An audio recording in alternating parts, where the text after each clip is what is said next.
Roach Koach Podcast. hot all day, every day. It's the Roach Koach Podcast. all day, every day.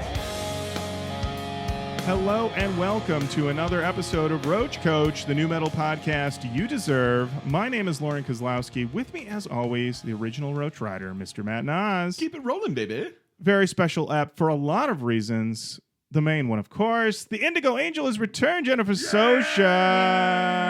Hello. I'm here. You're here. Thank you so much for joining us. Where it all started, the Indigo patio? What do we call it? Sunroom, The I Indigo guess. sunroom? Indigo sunroom. The Indigo porch, I think Yep, is what we called sure. it. Yes. We're all back here together on this lovely Saturday morning as we continue the march to 500 episodes, Jenny. I don't know if you know this. wow. We are so close to 500 eps. January. January. Wow. That's Yeah. a lot of apps. A lot of apps. And we're just, every day, we're just marching another day forward to our demise and another day forward to 500 episodes. We're looking forward to one more than the other. You guess which. And this week, we are talking about our boys, our favorite boys, the boys of Korn. There it is. That's right. There it is. We're talking about the boys of Korn. We're talking about their album, The Serenity of Suffering. But before we get into this, Jenny, it has been many a moon since you've been on the show. Lots been going on. People always ask us, what is Jenny's thoughts on this? Wait a second. Yeah. Wait a second. Yeah. Is it because the last episode that you did was the Path of Totality, which was the moon episode? You know what? I'd like to say many moons, but also yes, many moons. Yes, Matt, 100%. Wow. I was Wow. like, he's pulling a moon reference for you, Jenny. It's all connected. It's all all connected. connected. The lunar cycles. Grab my red thread, please. Yes. That's exactly right. So a lot has gone on in the world of new metal that people are always like, what is Jenny's thoughts on this and that? And they don't know. They want to know. And I was like, I don't know if Jenny's as plugged in as she used to be. You know, when she unplugged. Yeah. You went out. I unplugged big time. You unplugged big time. But the I got in the outlet and took the wires off. plug doesn't even work no more. So I'm about to disappoint some people, I Okay. think. Well, there's the two big things are that there is a new Deftones record and there's a new Limp Bizkit song. Have you listened to either? No, I haven't. And I thought about that on the way over here and I went, oh shit, I should have listened to that stuff. I've heard they were both very well received. Definitely. Definitely I well believe received. that they're very good, but I am listening exclusively to Big Thief and Wet Okay. Leg. So Okay. sorry. All I right. like that new Big Thief. I like that new. I like that new Big Thief quite a bit. They hadn't. This is the album that's starting to get me in because the last two, I know people love. It didn't hit me right, but now it's starting to hit me right. No, it's a good one. I'll tell you what it is. I realized it listening to this album, not to skip ahead, but I am in, like many people, a bit of a state about the world. Yeah. And so anything that isn't just like a soft female vocal, I'm like, stressing me out too much, man. Can't do it. Although Out of Style came on shuffle on my way over here. Good Omen. And I was like, okay, this isn't stressing me out. So it's not for the hate of new metal that I haven't been listening to it. It's just I'm a fragile, I get it. fragile baby. It's an aggressive style of music.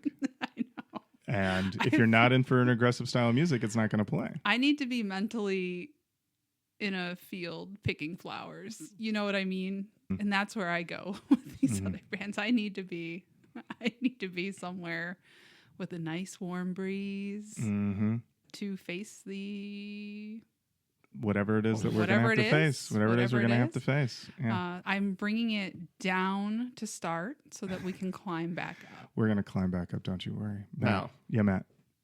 We don't have to do this, but the Roach Riders would, and Indigo Angels, maybe would love a first thoughts if I played a little bit of the new Limp Bizkit. Oh, yeah. Oh, love yeah. that. Let's do that. I feel like we need to do Yeah, that. yeah, yeah. then. Let's do that. All right, here we go. So the name of the song, if you haven't heard, is Making Love to Morgan Wallen. I did know that. All right. I at least am not that unplugged. All right, here we go. When you're not, you're not. So it continues like that for pretty much the whole song, but then they break it down 2 times. But I want to play in particular the last breakdown just for you. Oh, there we go. There it is. There it is. Oh, here we go. Listen, I listened on the way in, and this part at the end. Ooh.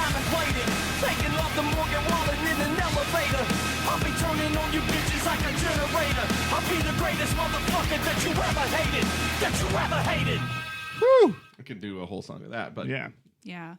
I love it. yeah. That's on me. That's on me. I will say, above all else, I think what he's saying really makes a lot of sense.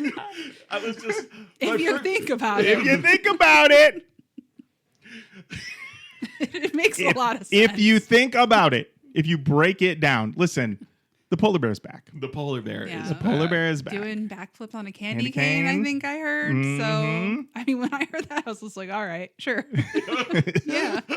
Fred is doing Fred shit in this. Yeah. song. Yes. Yeah. No, I really like it. So thank you. I will be listening to it again. There we go. There we go. Yeah. All right. That one is I've played way. If you were to tell me at 48 again Matt. that I would be going proactively to listen to Limp Bizkit, in particular, hearing this song a lot, Yeah. I would never have believed you in a trillion years. And yet here But we are. here we are. Here we are. Here we are. Speaking of here we are here to talk about the boys of Korn, who is who got us started on this show, guys, was with this band. And we're talking about, I want to make sure I have the right number because there's so many. This is the 12th studio album by Korn. Wow, wow, wow. 12! And I believe the 13th album we've done on the show because we did Korn Unplugged. Oh my gosh. Yes. It was released on October 21st, 2016. So we were doing the show. We when were this came doing out. this show when this record came out. When we started saying new metal is back, Korn was like, yeah, we know. We know we're back. We're This here. is what we do. It's what we do. I did not have time to dig in because I think I had to really parse out. Because I know when this album came out, I think we talked about it for a minute on one of those early apps. But now here we are, 2025. I almost forgot what year it is for a second there. That's okay. That's okay. What Could be any year. could be any year. Jenny, do you remember what your experience was with this record when it came out? No. I'm once again coming with a big no. I'm Big no. bringing a lot to the table today. Yeah. I remember seeing the album cover and laughing because it's very Oh, it's this very dramatic. we're gonna get in this A album cover. dramatic circus child theme. Korn is for the kids, baby. What I can remember, and this might be incorrect, but I believe I remember listening to it and liking it. Mhm. And I think we were saying new metal is back. Mhm. I imagine that's what we said at the time. I imagine. Yeah. But I mean, Mhm. my mean, God. Well, this was, Who can know? There's important stuff I forget a lot. I believe, Not also that this is unimportant. This is important, important. but I don't remember it either. Yeah. I finally got my mom's birthday burned in Mm, because I was like, is it this day or that day? Now I know it's in me now. that's Okay, good. that's So- good. Something else had to go for me to get that in. So, as I'm saying this, I'm also like, am I 100%? But I'm pretty sure that this was the album they were promoting when we went to see Return of the Dreads. Yes. Yes? Because also they toured this album for a while because they were also doing this when we saw with Pork Pie Hat. Oh, you're right. You're right because they did the song. Yes. Yes. Okay. All right. This is top tier podcasting right now. They did the song. They did the song Pork Pie Hat. Pork Pie Hat. More internal references. Than All can you stand. need. All you need. So I went back and I went over to my old blog to see if I had ranked this album on my old blog. And guys, I did. Oh, good. This was my top 10 albums of 2016. Well, I did a top 20. And this album came in at 10. Wow. Wow. I said, well, I was definitely excited to hear this new Korn album. I don't think I expected it to be this good. It's not even like it's the best album they've ever done, but it's certainly the best album they've made in at least 13 years. The band members hyped this thing up as a back to basics, let's just rock record, and the fact that it actually is the thing they said it would be is pretty mind-blowing. 11 tracks, just Korn being Korn, big hooks, crunching riffs, no complaints from me. That might be the least embarrassing thing I've ever written on one of these blogs. Wow. Just so we know, my top 10 that year, it was this album. Into the Vanishing Light by Night Versus. I've not listened to that since that year. Dangerous Woman by Ariana Grande. Okay, that's got a lot of filler on that album. I don't know what's going on there. No skips. No skips. We Got It From Here. Thank You for Your Service by A Tribe Called Quest. Power Under Control by Islander. September 5th by Division. Crazy Eyes by Filter. You know, I was doing that Filter shit. Of course. Atrocity Exhibition by Danny Brown. A Seat at the Table by Solange. And number 1, Life of Pablo, Kanye. Yeah, 2016. 2016. 2016. And even that, this is what this has been a trying year for us Kanye stans. We've had to weather the outbursts and the delays and the album rollout and the Trump supporting statements and then actually meeting with Trump. It almost broke us, but we still had these songs. As it goes on, though, obviously, even the songs couldn't sustain it. So I was high on this record in 2016. And I'm excited to talk about it with y'all today. Matt, Jenny, I have an incredible quote for you from Head. When they were making this record, he told the press that it is heavier than anyone's heard from us in a long time. Wait a minute. All right. Wait a minute. Wait, Head, you're telling me that you're going to make maybe the heaviest record of your career right now? But wait a minute, Lauren. Mm-hmm. It's 2025, and I believe Korn is working on another record right now. They're working on another record right now. Can you read Head's quote for that record? I believe. Oh, you're talking about Monkey's quote. Oh, is it? It's Monkey. Okay, well, Monkey. they Different. shifted it up. They just shifted. Listen, they shifted. Well, Monkey. I don't think you're aware of this, Jenny. So Korn's back in the studio, Okay, that's good. but they're doing a little different this time. Okay. Gotta do it a little. They're doing bit. it like they made the early records. Not The whole band. The whole band is in the room, Oh. and there's just a guy, and he gives them the point, and they give a thumbs up, and he hits record. And then they just all play. And then they just all play. And if anybody messes up, they got to hit stop, rewind, and do it again. Hey, that's how you make a record, baby. Rewind that digital tape. Rewind that digital tape. Honestly, was very excited to see that this was a case of this is the heaviest thing we've ever done. I have a physical copy here. Jenny, you have it in front of you. I picked this up from Best Buy back when they sold CDs. Also, for people who hate loose threads, Monkey said this is the heaviest record. Oh, he did. He did. Yeah. Okay, good. All right. I know I got this for the nice price. It must have been like $9.99, something like that. This album art, Jenny. It's the Dark Carnival. Yes.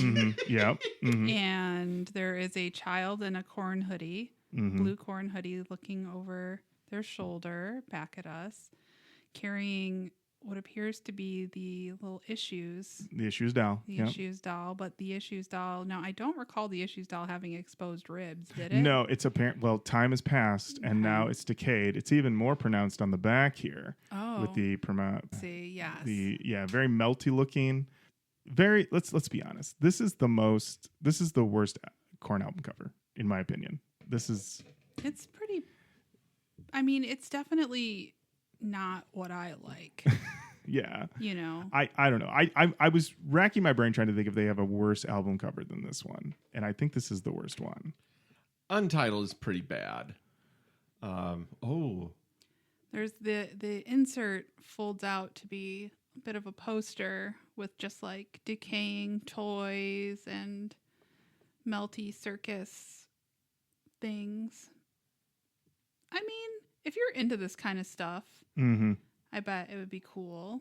Right. You know, for example, my neighbor 2 doors down has a dark carnival on their front lawn right now. Halloween decorations. That's right. Lots of crazy clowns who do wear Detroit Lions jerseys on game days. There you go. Which Hey, is a touch man. that I appreciate. So I think for them, this would really hit.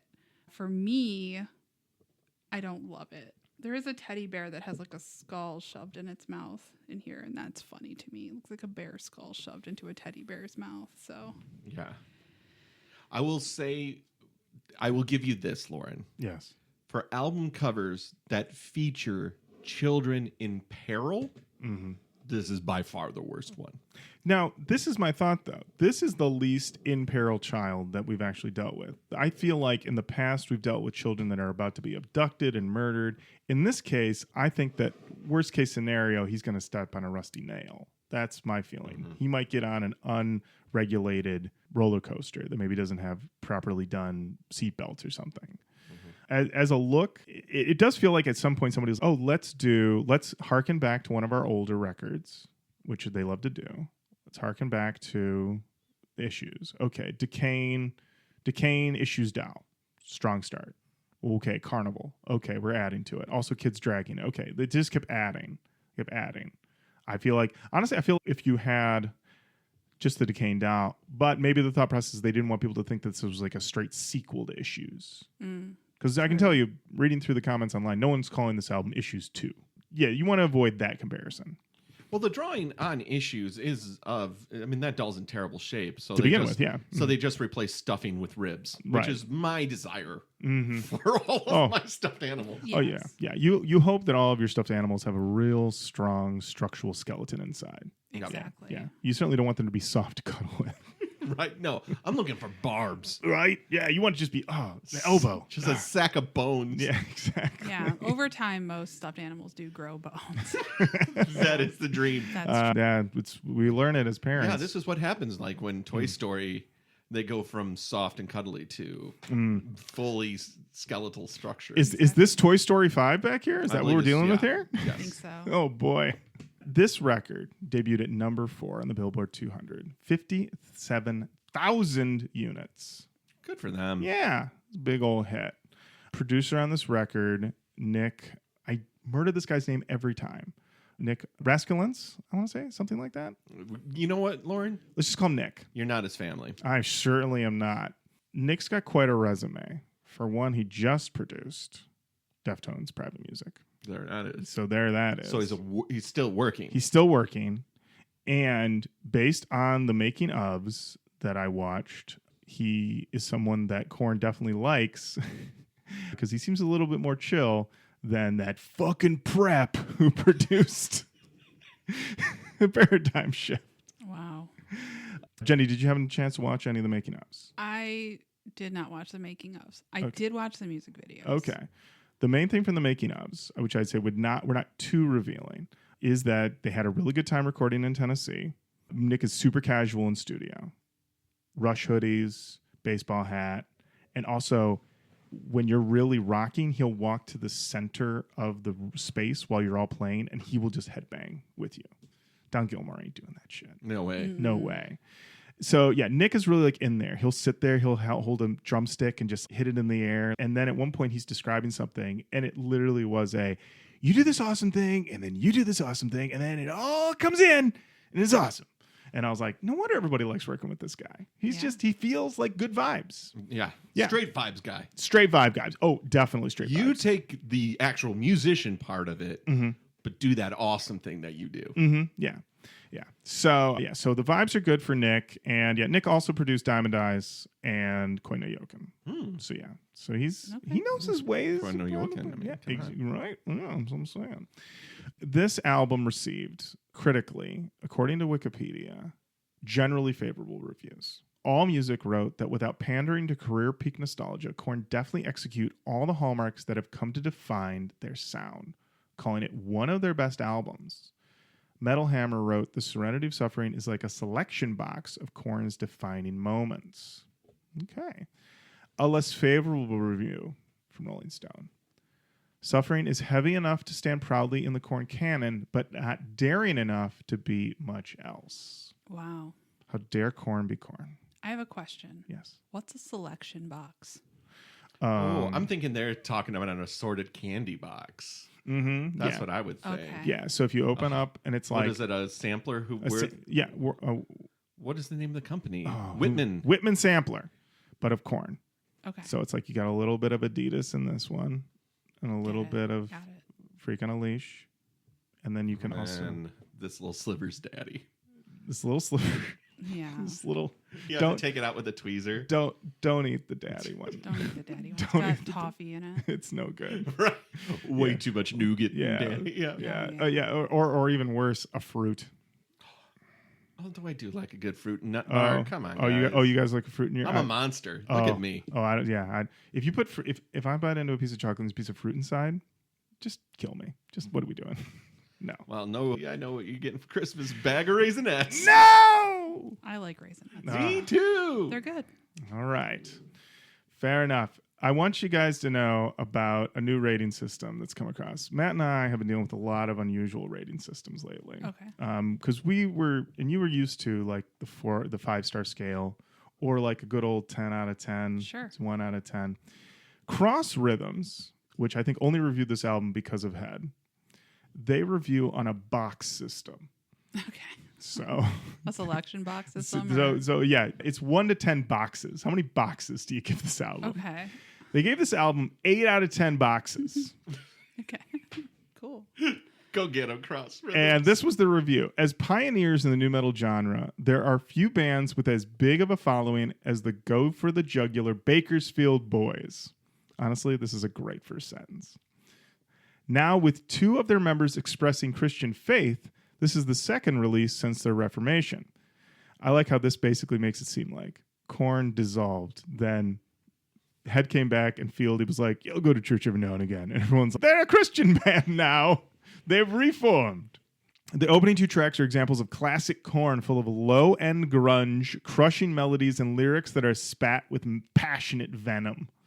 Brian Head Welch's guitars are so distinctive that they bring to mind albums from years gone by. Production throughout is classy and sumptuous, Ew. allowing the many layers of this recording to shine and reveal a progressive edge. Listened to through a good set of headphones allows the choppy riffing, tortured vocals, and bass rumble to be experienced to their best, along with the understated samples and electronic accents. Honestly, this is Ian Weber reviewed this, my new favorite reviewer. Wow. Ian, I mean, for one, I love that he listened to this and went, Korn, Serenity of Suffering? Classy and sumptuous. Sumptuous. I'm so horny. Someone please send help. I'm reviewing albums for Cross Rhythms. I found the production to be very, very wet and fuckable. Oh. Why are my balls so blue? Why doesn't Cross Rhythms rate by crosses, like 10 crosses? I wondered that too. That would be lots. sacrilegious. We can't do that. Oh, we maybe save that's- process for Jesus. Thank They can't. you. Well, I like how they're like, we won't do stars either. These straight up Like the boxes. Star of David would not. Have you seen these boards? Mm. These boards are crazy. Box. You can't argue with the box. Yeah. So it's a long thing, but I will close it. This is an inventive and classy collection, displaying many of Korn's early qualities, but do be aware, the frequent use of the F word means that the parental advisory tag is fully deserved. But this is still a return to somewhere near Korn's best form. 8 out of 10 boxes. Wow. Look at them. Classy, inventive, sumptuous. Everything you want Sumptuous. from a Korn album. Sumptuous. Sumptuous. Jenny, is I this don't- shaking you to your core right I just now? like find it. I don't know why I find it to be very gross. Just a gross Yeah. way to describe the production of this album. That is, yeah. I don't actually think there's any circumstance or situation in which somebody would describe something as sumptuous and I would be like, cool. Don't say that word to me. That's how I feel. I don't want to hear it. Don't say that word to me. Yeah, honestly, it is a word that if you used it, if any of us used it in the presence of our significant others, they would stop moving and go, what'd you just fucking say? Oh, Catherine would never let something like that. No. She'd be like, ew, gross. Yeah. No, the vibe is a little bit, yeah, if I said that in front of Amy, she'd just push me down a staircase. It'd be like, and totally deserved. Yeah. Yeah, Mitch would make fun of me yeah. forever. And I remember when you said sumptuous. Yeah. Yeah. I sat on a chair or did something with a chair in an improv set 2 years ago. And every time I go to do a show, he's like, I'm going to do some chair work tonight. So I know it would never go away. That's amazing. Jenny, why don't you tell us who's in Korn on this album? Oh, on this album, I'd love to. We got JD lead vocals, Monkey on guitar and backing vocals, Head on guitar and backing vocals, Fieldy on bass, and Ray on drums. There we go. Now, I did a little bit of research myself. You know, that's me just tapping away. Tapping on it. away. Now, Jenny, I don't know if you know this, and Lauren, I don't know if you know this either, but Oh, okay. a regular guitar. Uh-huh. Like 6 strings, right? that 5 or is- 6. 5 or 6, I think. Yeah, 6. I believe it's 6. Yeah. Okay. These fucking maniacs in Korn. Wait, how many they got? Lauren, hold on to your seat because you're going to need all of it. Oh my God. They added an extra string. 7? They have 7 strings on these guitars. Wow. I wonder if that contributes to their signature sound. I wonder if it does. Should we find out? We should find out. Jenny, what's the first song on Serenity of Suffering? First song is Insane. Well, it is not a surprise to me at all that they have played this song 169 times live. Nice. The boys are back. Yeah. The That's boys. a classic Korn. It is a classic Korn, especially with the addition of a seventh string. Mhm. Yeah, you can hear it 6 too. strings wouldn't cut it on that song. Would not cut it. Jenny, thoughts of Insane. I think it's a hot open. I liked it. When we get our little low growl scream, I was all in. All in. I love that we're now at a point where he's screaming life. Life. Yeah. All right. Strong start. Also, I love these scratching sounds. Like Korn has in the past, of course, used their guitars to make what sounds like a turntable. This album has actual turntables on it. What? Matt, you didn't know this? Am I breaking news to you? Of course. Matt, turntables on this album are by C-. Oh, wow. I left C- out C-. when I was saying who was on this. I'm sorry, Yeah. C-. Fucking furious. I'm unplugged. She's unplugged. She doesn't know. I disconnected the wires. I'm not an electrician. She sits in the dark. Oh, shit. I'm so sorry I got furious. I am not an electrician. You're right. You're right. I'm Okay. wrong. I don't have any trade skills. None. So stop asking me to fix things around the house while I'm here. This is a live staple. We've Yeah. all seen it live. It crushes live. I think starting off with something this strong does already put this up on more recent Korn albums. It's like, oh, okay, we've got a real strong hot open, unequivocally hot open. We all agree this is hot open. That doesn't always happen on these later era albums from these bands, you know? Much appreciated that. So I went to songmeanings.com and was saddened to find that there weren't that many comments. So then I went over to sonichits.com. Jenny, you're not aware of this site. Nope. So sonichits.com. Some people, some haters will say that it's just a website that pulls comments off of YouTube videos and puts them in a separate location for make it easier to look at. Because that's exactly what it is. It's But an aggregator. It's just an aggregator. That's fine. Whatever. I still love it because it lets me know that as wild as the people in Song Meanings are, YouTube commenters, even wilder. Oh my gosh. My precious soul cannot imagine. I have some incredible stuff here from them. We'll start off with Nikos Eaton 4567, who said that the best thing about being a Korn fan is that their songs seem to sound better the more you hear them. We are fucking blessed to have them. Chadley Allen responded and said, getting better with time, like wine. There you go. 90s retro nerd for life 8 said, IDK, I've been a Korn fan since 97, and they'd have better music than this. But then again, it's the best new music since Untouchables. Oh, slow down. Nico Seaton, 4567, comes back, says, not what I meant. I literally didn't like any of their music the first time I heard it, and yet the next few times my eyes were opened. For example, I used to hate it when Falling Away From Me came on after Slipknot. Incredible spin here. Wow. I thought we were here amongst fans. Turns out we had a hater in our midst who had to listen a whole bunch to be convinced. See, and Lauren, you tell me that these Deftones haters that yearly listen to every Deftones records to see if they change their minds are unknowns. They're known all across music, my friend. This is another example. We've been dealing with these guys. You guys have been dealing with a lot. So much. I've been on vacation. You've been on vacation. Listening to some so ladies much. being like, yeah, I love you. That's cool. Yeah, You guys are just in the shit. we're in the shit. Sorry, I left you here. We're in the shit. I fully left you here. You left us in the shit. We're dealing with. We got these Deftones Look fans. at me. I know. Look what I have guys, become. I didn't want to say it. You both look like shit. You look like you've been trying to figure out. You did this to me. I know. Sorry. We said we're keeping it going. So the first thing we discovered is that there are people that listen to every Deftones album multiple times every year just to be sure they hate Deftones. Okay, that's good. How else would you know? How else would you know? Other people, if they didn't like something, they would just listen to something else. But these Deftones haters, they come back. They come back around because they're going to go and they're going to show up in the comments under a Deftones song and be like, I don't like this. And somebody will go, I think it's pretty good. And they're like, listen, I've been listening to this straight on for 3 weeks and I know I hate it. Yeah, I will say I don't take to the comments about it, but there are some bands or albums that I will consistently hear are so great that didn't quite get me the first time I heard it. I'll occasionally go back and try to give it a shot. Usually I still don't like it, Right. but maybe they're Libras like me. Oh, maybe that's what it is. Indecisive Libras. Oh, okay. Now, what's going to come up a lot in these comments is that this is Korn's most underrated, either album or song. Whatever song we hear from this album, people are going to be saying this is underrated. Everyone's saying this is underrated. But there's so many that I'm like, I don't know. It seems like you all love it. So it seems like it's properly It's rated. got 8 out of 10 boxes. 8 out of 10 boxes, sumptuous, classy production. Yeah. Cream your jeans listening experience. This is a good one here, though. So Slapdash86 said this is probably Korn's most underrated and one of their best songs.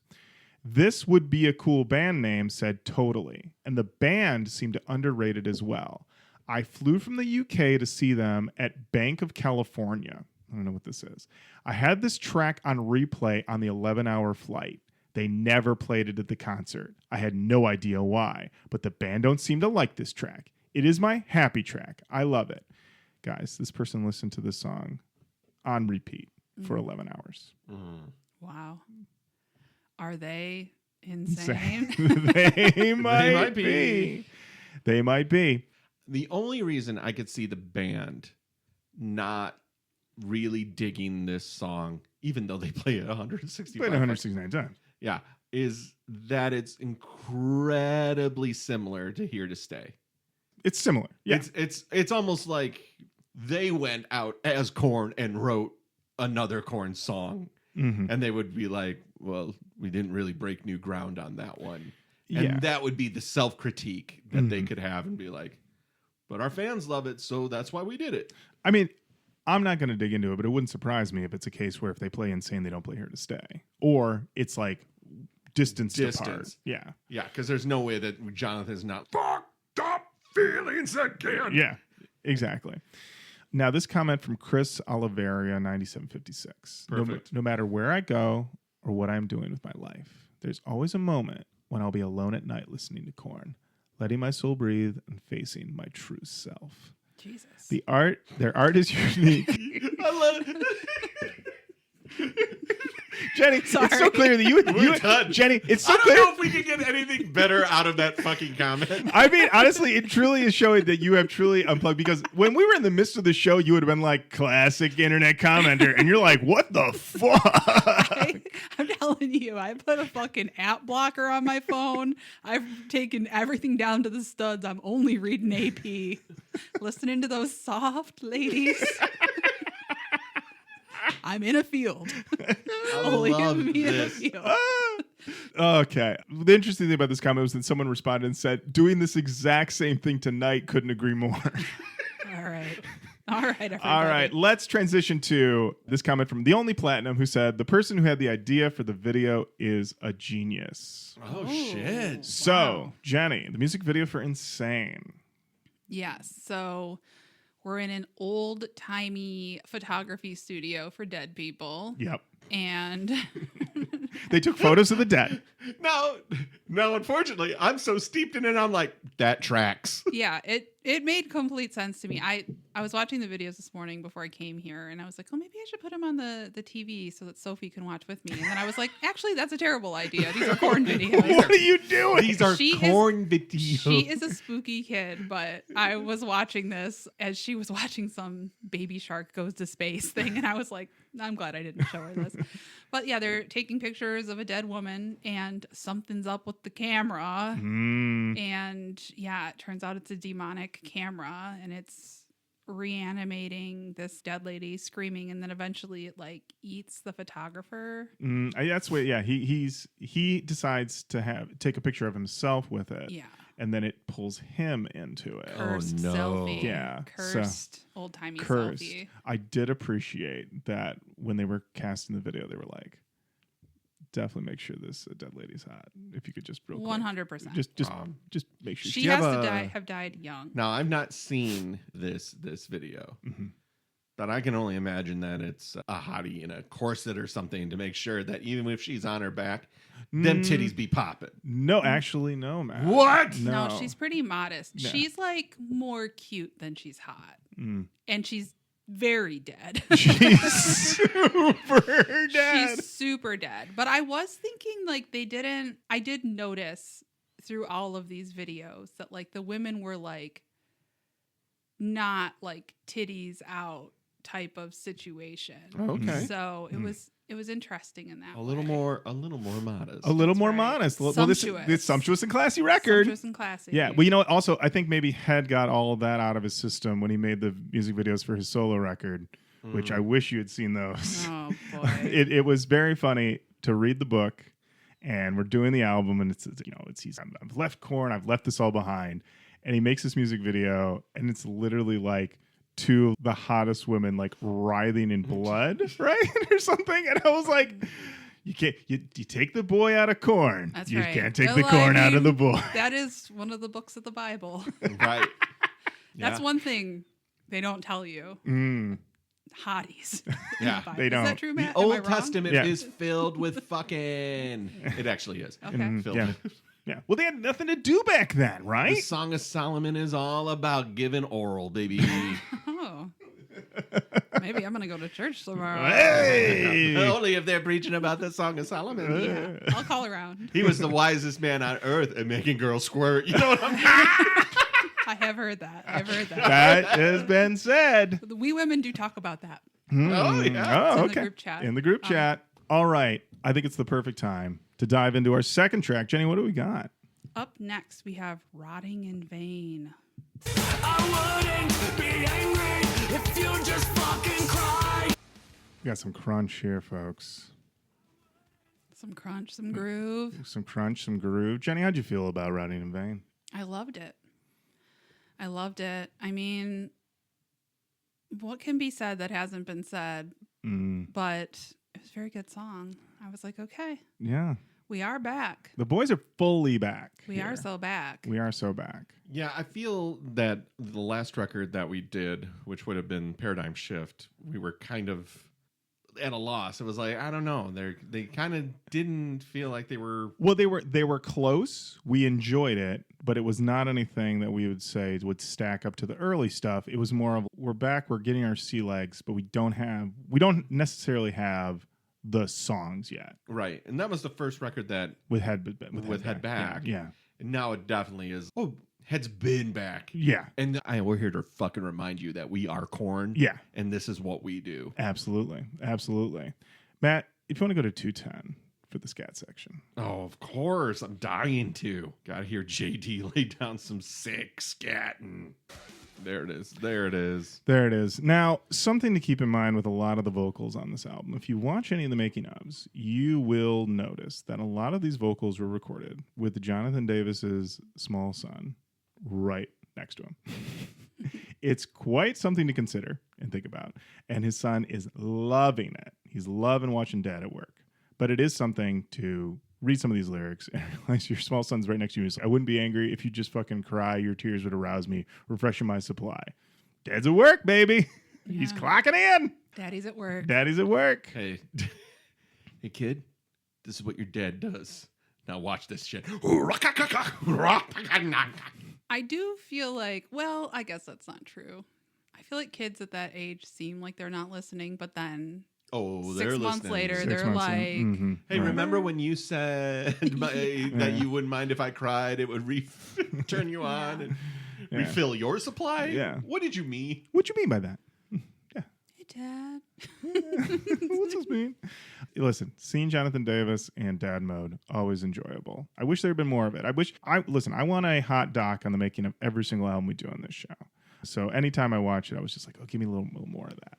Over on songmeanings.com, there was a comment from So Corny, who you may remember is a longtime commenter. They posted this on February 10th, 2017 at 2:55 in the morning. Wow. Oh, that's what I like to call a bin up. That's right, Matt. The rat-tat-tat vocals are very reminiscent of some early song tracks. I remember a very similar vocal passage on either or a few of the songs from their first 3 albums.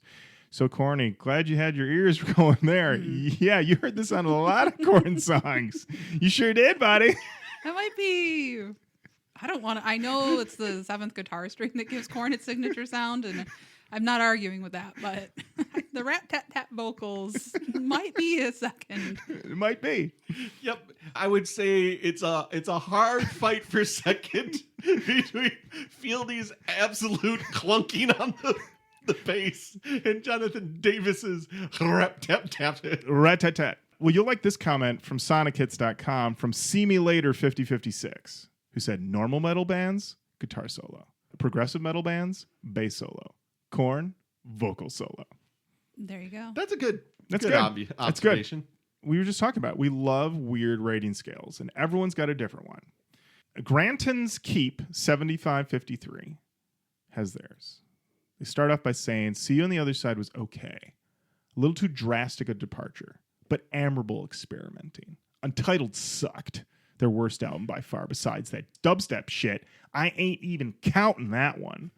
Korn 3 was decent, but they missed Head's songwriting and guitar, not guitar skill, guitar still. Paradigm Shift was too clean, too safe in moments, and too electronic at times still. But half the record was good. All right, let's get down to the numbers. Korn, 10 out of 10. Cool. Classic. Life is Peachy, 8.5 out of 10. Really good. Follow the Leader, 9.5 out of 10. Classic. Issues, 9 out of 10. Great. Okay. Okay, so we've established a rating scale. Seems like we're sticking to it. See, yeah, but also, if you're 10 out of 10, you're a classic. If you're a 9.5 out of 10, you're a classic. If you're a 9 out of 10, you're great. Yeah, well, round up. Okay. Untouchables, 9 out of 10. Great. Issues, 9 out of 10. Great. Okay. Take a Look in the Mirror, 7.5 out of 10. Solid/decent. Okay. Okay. See You on the Other Side, 6 out of 10. Okay. Untitled, 4 out of 10. Not good. Korn 3, 7 out of 10. Decent. Paradigm Shift, 6.5 out of 10. Okay. So apparently if you're in the sixes, you're just okay. You're okay. Doesn't matter what level.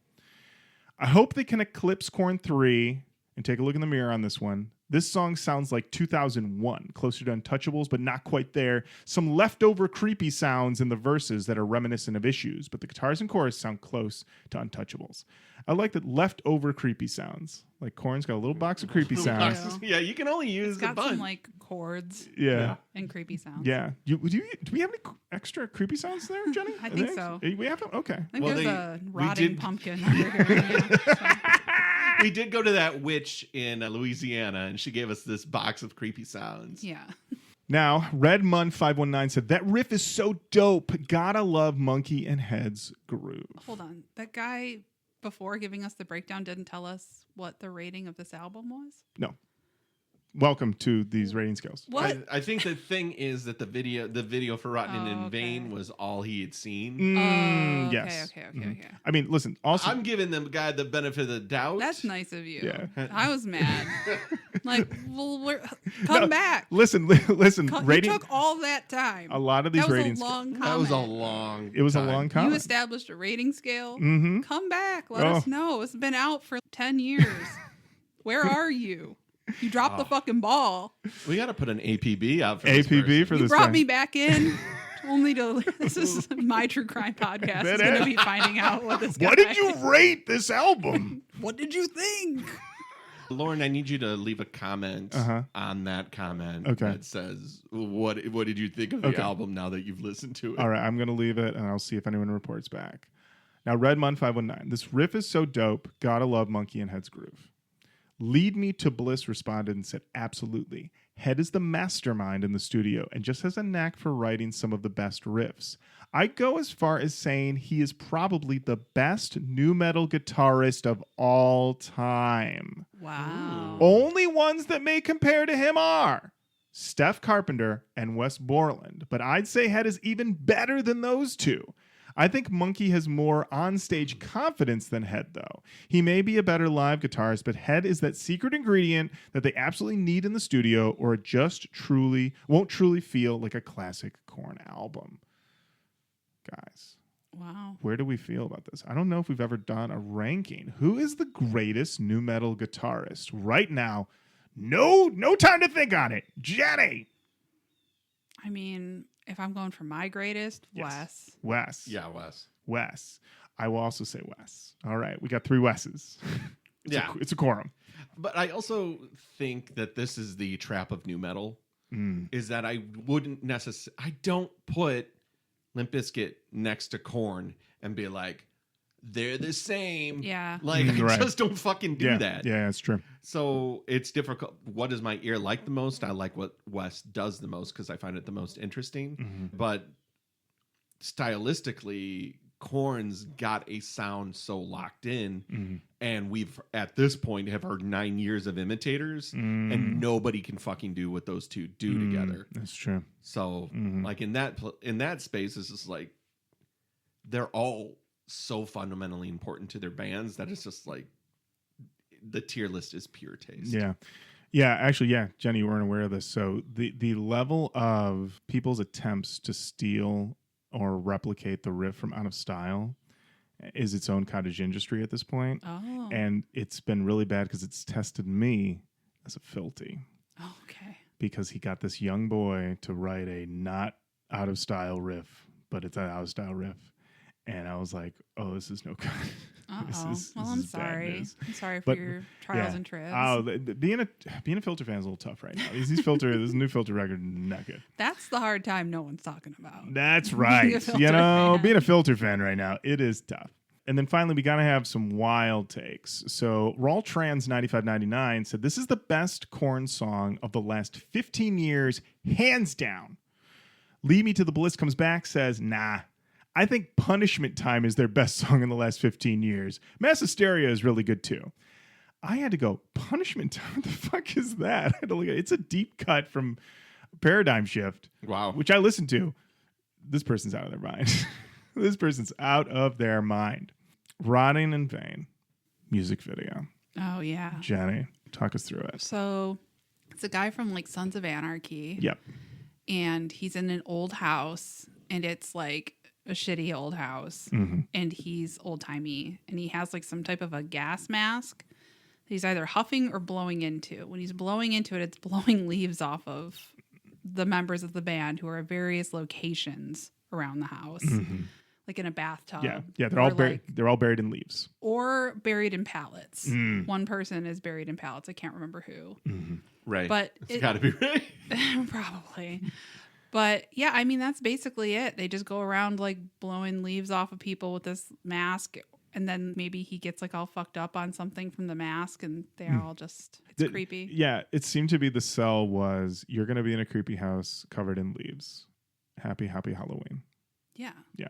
Yeah. I mean, it has that spooky patina all over it. Yeah. Of course. This isn't like, the leaves aren't green. I'll say that. That's right. The leaves are dead. These dead Much like leaves. the woman in the That's right. Yeah. the first video. Yeah. If we saw a broken gurney, we wouldn't be surprised. We'll see a broken gurney. Well, yeah, Broken Gurney's coming, Matt. Yeah, Oh, not it's this coming. video, Don't but worry. We got one. Yeah. I can't wait. I like that Jonathan Davis delivered almost all of his vocals while in a tub, Yes. and really showed that he can do anything. He can deliver prone, propped. I mean, we saw him in a throne in the midst of COVID. We know he can do it all. So That's him true. delivering from a tub covered in leaves, Sure. no problem. Fieldy's haircut. I didn't even clock it. You didn't clock it? No. It's shaved on the sides and then ponytailed up into almost a mohawk or something. It is easily the worst haircut he's ever had. And I don't Okay. think he's ever really had any good ones. But this one is really bad. And I should have pulled it up, but I believe this is also around the time they did that promo photo, and Fieldy's guy is the only guy in the band with his eyes closed, and they just used it anyway. And this is the same haircut. And I'd forgotten about the haircut, and I watched the video, and I was like, oh, this haircut, this terrible Fieldy haircut. I like this video. I like all the leaves. I like the maybe it's just because we're doing this in the fall. It Yeah. felt very seasonally appropriate. It did. I agree. So, all right. Jenny, what's up next? Up next, we've got Black is the Soul. Love that crunch. A lot of crunch. Lot of crunch. Jenny? Oh, Matt. I'm Oh, sorry. no. My first thought listening to this, I go, they fucking did it. They cracked the case. Because I would say up until this point, when they slow it down, they don't always pay it off with a chorus that big. it sometimes can be a little bit more dour and a little bit less we're in this together big triumphant chorus. So I would say this is a different move for Korn, but as a listener, I am here for it. I mean, guys, let's be honest. It's pretty sumptuous, right? Yeah.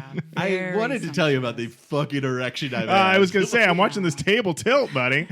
Jenny, how'd you feel about this one? I thought it was a night drive. Mm. I think this is like a having troubles with my significant other, listening to this real loud. You're in a truck for sure. For Yeah. sure. I'm thinking Ford Ranger. Yeah, you got some nugs. Oh, Windows Yeah. down, it's fall.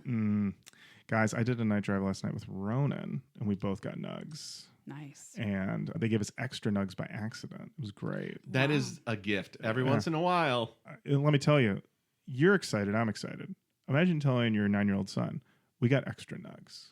He was over the moon. I can imagine. He was so hyped. As it Also, should be. 9-year-old boys, I don't know if you know this, bottomless pits, they'll eat all the extra nugs. They'll eat all the fries. And they'll go, you got anything else to eat in this car? 'Cause I'm going to start chewing up the seats. You just keep shoving food in until they fall asleep. It's insane. He won't stop eating. Just something. I'm writing it down. Is he eating you out of house and home? Yes! Knew it. Yes! I had to note that Jonathan Davis seems to constantly be telling us about the terrible places that he's at in his life. There seems to be a consistent theme across 12 albums, guys. I was very much thinking that the whole time I was listening to this, I was like, dude, you gotta do something. It's coming up later. It's coming up later, but it's like something like change your behavior. And one of the songs coming up, make a different choice. I'm just like, Jonathan. I know you wrote Take a Look in the Mirror a couple of albums ago, but maybe it's time to do that again, buddy. Take a look in the mirror, too. More mirrors. I was like, yes. Is it when you... This may be treating it with a level more seriousness than it needs to, but it's like when you build your career singing about how fucked up you are and how fucked up everything is, and then you're just constantly doing it, is it like just reinforcing that onto yourself? Do you feel like if you get out of that place, you're not going to be able to? Or like, is this truly where he's coming from at this time? I think some of the things we have since learned say yes, Right. but it is just, I don't know. I think taking a look at it, his arc and what he has said publicly, it's always 2 steps forward, 1 step back with him. And as an artist, I'm sure that there will always be a part of him that is just, but what will I write about? So maybe he does self-sabotage. I don't know, but it certainly seems like it after Yeah. 12 albums. I mean, the thing about it, though, is that it's 12 albums that I never at any point thought Jonathan Davis is phoning it in. This man's never phoned in a day of his life. No, and that's great for us. But Yeah, right, It yeah. makes you be like, I don't know, like maybe it's fine if You want to phone one in. if you're feeling better. Yeah, Like you've done enough for us. right. You could tour on all these songs, like yeah. and Well, I mean, the solo stuff I feel is a different angle because certainly the vibe of that solo show is a lot different from a Korn show. Yeah, you know, that's he true. was vibing. So I mean, that's snake arms all day. I just want him to be okay. Yeah, we do. Yeah. But I mean, like, when does it stop being like Korn self-titled first one? It is so obviously autobiographical. Yeah. But after 12 albums, when does he have that part where it's like there's Jonathan Davis who's the dad who's over here and is like actually handling what I need to handle, and yeah, I have past and everything like that, but then there's this Jonathan Davis that people expect me to be, which has all of these. So like, is there a split in him that allows me to go, this is not as much autobiographical as it is fictional? I don't know.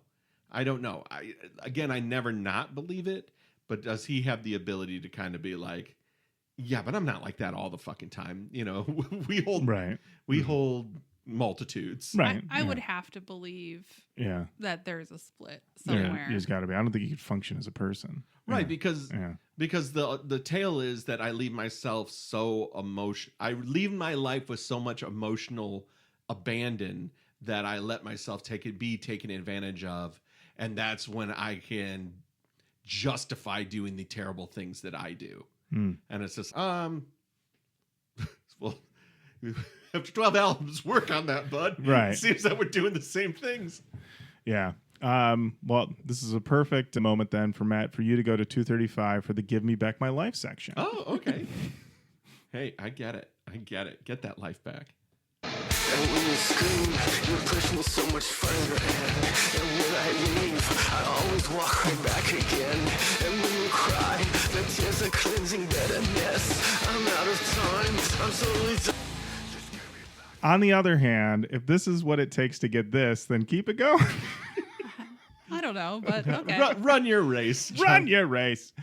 Songmeanings.com. We got a lot of interesting comments, you guys. Twisted Jester posted this on May 12th, 2023 at 4:33 in the morning. Been up. There you go. For me, this song hit home as an internal struggle concerning events in my life and a pattern of repetition I seem to be locked into. It fits like a glove. However, it very may well have meant to be a toboggan, a sock, or maybe a scarf. Music is what you need it to be. Incredible work here. Sure. Fits like a glove, but if you don't have any hands or you don't like gloves, maybe it fits like a scarf or a sock or a toboggan. Or a toboggan. Toboggan. Fits like a toboggan. Look, I'm just going after random shit in my house. He wrote this in his garage, When he was 4:33 in the about morning, to go sledding. looking around in May. He's a about to go maniac. night Yeah, sledding. he's waiting in line at the toboggan run. Come on, Snow. Over on SonicHits.com, Winter Night 777 says, Jonathan doesn't scream, he roars. Such a powerful voice. Well said. Alien Hybrid 7891 said, my mom was a huge Korn fan. She was in a wheelchair, but still blasted Korn in the old folks' home, banging her head. She passed away 7 years ago, but she would have loved this. Metal hand emojis. I hope heaven likes Korn blasting there. R.I.P. Kathy Brown. Smiley face emoji. This is probably one of the best eulogies and best things I've ever read. Just, I love the idea. Just like, I hope heaven likes Korn blasting there. Just maybe get into a whole, like, logistics of the afterlife. Kathy's up there. And she's, hey, Jesus, new Korn just came out. Have you heard it yet? No, I've been busy. What's it sound like? Check this out. Check this out. Give me back my life. Ooh, 8 out of 10 boxes. Yep. Yep. Domain is arpeggio. Said nothing but bangers in this album. Underrated, in my opinion. Dominic Rahim 8459 came back and said, I'm saying not a single skip. Wow. Whoa. No skips? No skips? Whoa, Jenny, you got 4 no skips? Oh, definitely. What do you got? Aqua, Barbie Girl. Beautiful. Beautiful. 2 30 Seconds to Mars albums. And Solierna solo album. Does that sound right? I believe that's 100% correct. That's it. You nailed it. Ah. And now Korn's this album. And then now you add this one. Add this one. That Ghost 281 said, black is the soul that is led astray. That is pure metal if I've ever seen it. Lead Me to the Bliss back says, I think it's a bit of a stretch to call Korn metal, but good music is good music. Fuck genres. Lead Me to the Bliss. They're metal. What's the problem here? What are we doing here? It's a stretch. Stretch. Korn, 2 guitarists, 14 strings, metal. You haven't heard real metal, Lauren, and neither have I, and neither is Jenny. No. Just ask a metal fan. No. Actually, Jenny, it's real metal. I don't know if we have. Jenny's like, We all, let's drop the kayfabe. We know Jenny knows real metal. Jenny knows real metal. I guess it depends on who you ask. Yeah. But that's the thing. It's like a no true Scotsman type situation. It's Right. like, you don't know. You don't know. This is honestly a really great screen name. Reality versus Family 6107. Still doing comments for this song. Oh, yeah, Jesus Matt. Christ. Korn is and will always be my all-time favorite band. You don't listen to Korn, you feel their music. Okay. Jenny, this song has a music video as well. It does. Walk us through this one. Well, this is a wet one. Mm-hmm. So, and it actually is. It's not a dirty wet one. Not a dirty wet one. They are playing in a shallow pool of water, not unlike during the Formation tour. Beyonce and her dancers danced to Freedom in a shallow pool of This water. is true. One of my favorite things I've ever seen. Love it, love it. So they're in this shallow pool, and there's a woman who's walking. She doesn't have a face. Oh, she eventually gets one. Yeah. Titty's not out. No.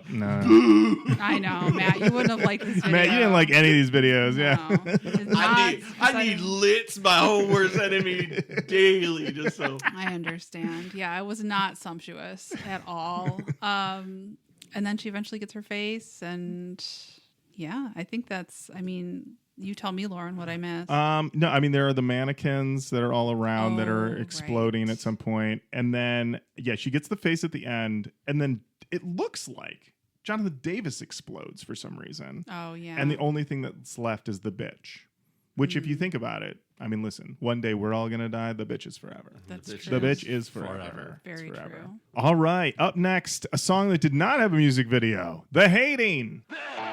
You all right, man? And it's just the corn of it all. The corn of it all. Hey, don't do that take again. It's perfect. I'm just going to do the rest of the podcast from that corner Yeah. and be like, Matt, what do you think? It's okay. I think the song is good. Perfect. Hey, microphones are optional when you're recording a studio album. That's what I think. I know that where it's about to drop. Oh, so it's about to give drop, me just a baby. second. Jenny, how'd you feel about The Hating? Snake arms for sure. Mm-hmm. I thought it was good. I thought it sounded like a classic Korn song. Mm-hmm. And it made me laugh when I read what it was called and heard The Hating. So I love a little laugh. I love to have a laugh. We love a laugh. We love a laugh. No notes there. We love a laugh. What did you think, Lauren? Oh, this drop. Get out of the fucking way when this drop happens. Also, at one point, he gurgles, "That keeps me fed." And that gave me, that was my little laugh there. I was like, I wrote, yes, that's the stuff with yes has 4 S's.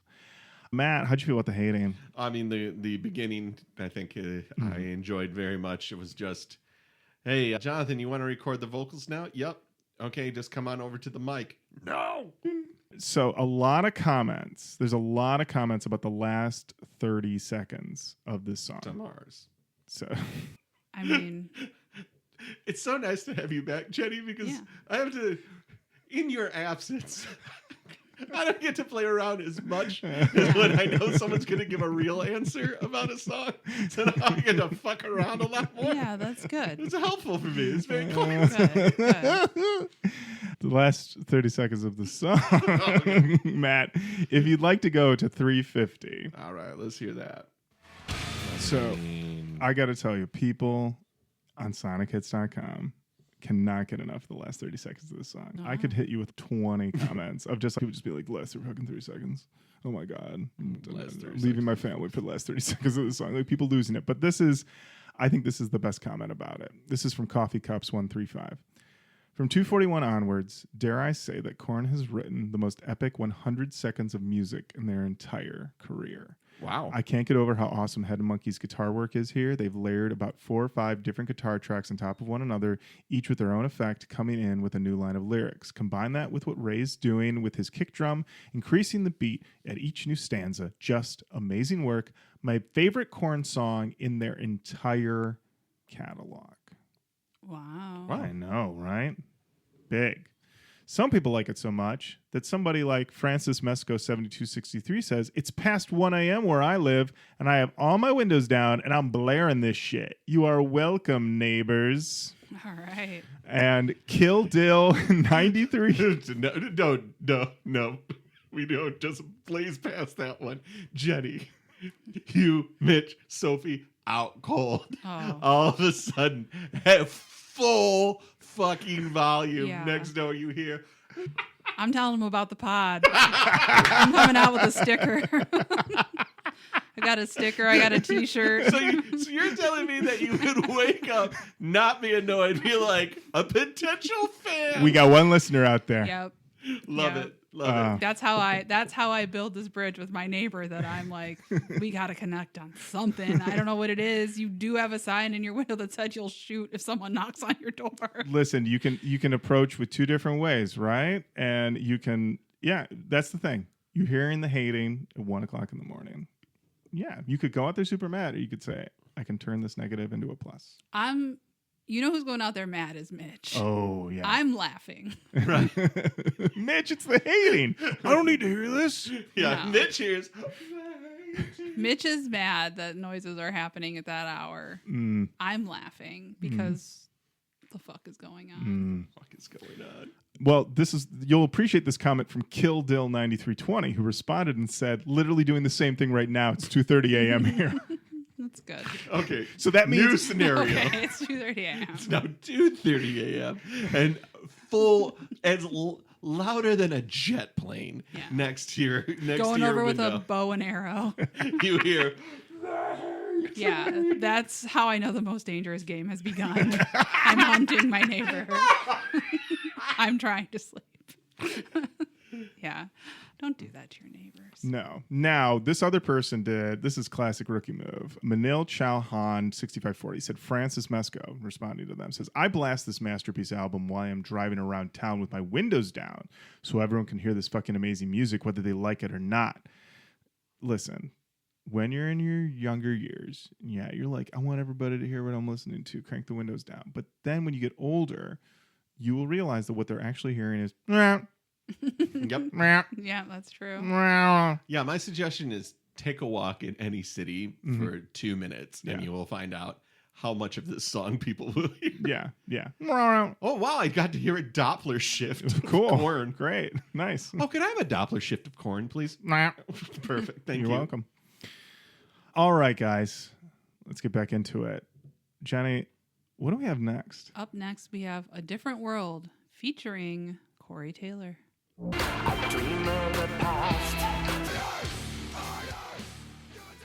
So we get a lot with this Corey verse. We also get Corey Taylor screaming harder a whole bunch.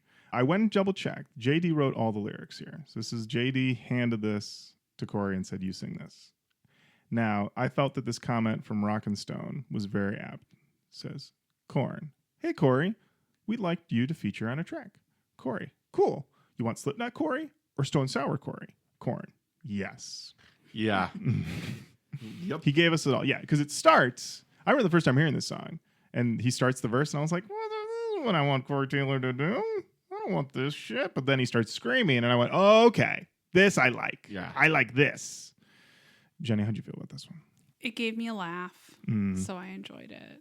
It did make me very much laugh to hear a change in behavior.